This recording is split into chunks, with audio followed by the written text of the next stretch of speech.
Well, the crop dust in the air and the sound of heavy threshing in the background indicates that in this part of Wiltshire at least it's still harvest, late August, and the field behind me is being harvested this afternoon, and that sets a timer on this episode because as the combine returns back along the field, things will soon become quite deafening. And I'm back in an old location for our short films about place, faith and landscape, and it's Piggledene. You might have spotted, regular groundlings might have spotted the Sarsen stream behind me. This is one of the National Trust's two Sarsen fields in this part of North Wiltshire, and the ground just liberally scattered with sarsen stones, and signs that cattle are now present in this field as well, which I've not known before. So I'm going to keep one eye on the cattle and one eye on the combine, and bring you up to date with things. It's good to be back. I'm sorry it's a couple of weeks since I last filmed, but that's August for you. And for those of you who are following progress or interested in progress of my new album, Even Songs, I'm being interviewed about that on BBC Radio 2 this evening at 9 o'clock on the Mark Radcliffe folk show, and he's playing a couple of tracks from the album, and we're talking about going to ground themes and talking about the local landscape that inspired the songs, including Silbury Hill.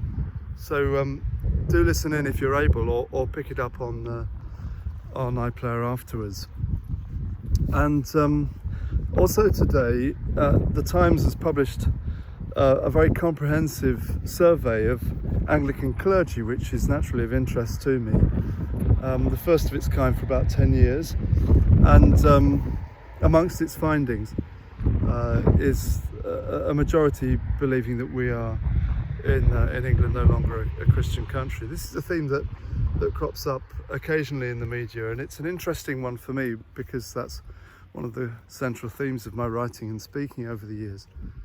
And just two quick comments about that. I'd like to reflect more on it, and we'll probably write something in due course that's a bit deeper. But firstly, to observe that national identity isn't just a description of the present, but it's an inheritance from the past, and therefore it also concerns not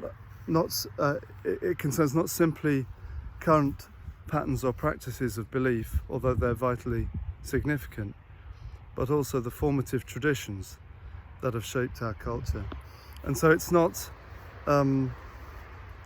adequate, I think, simply to ask whether Christian heritage is a thing of the past. It is a thing of the past, but is it a living thing of the past?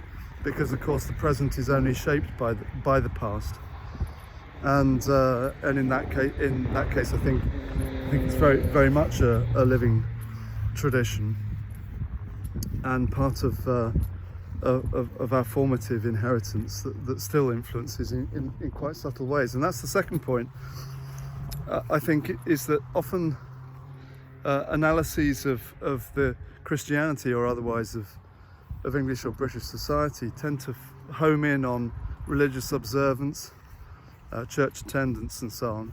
In other words, they're about practice and affiliation to the worshipping community, rather than the external broader qualities of community life and mission that influence society in all kinds of ways. And that, I would suggest, is the principal way of the Church of England understanding itself, not as a club for the religious, but as a servant and a shaper of society. And if we use that index, I think it's a far more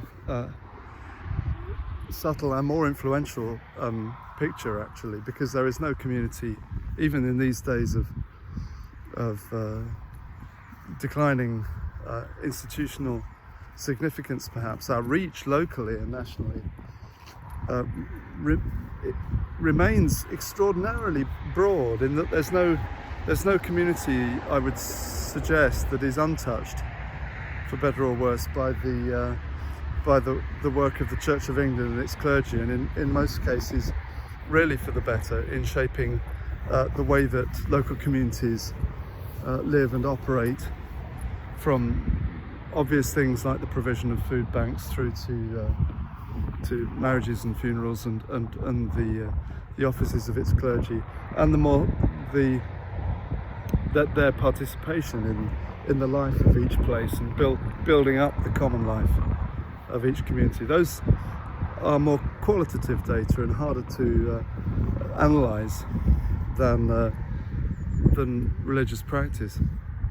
So I do think it's a more variegated picture, but it's a fascinating survey, and also reveals, of course, high levels of fatigue and weariness amongst clergy, which is one of my prime concerns.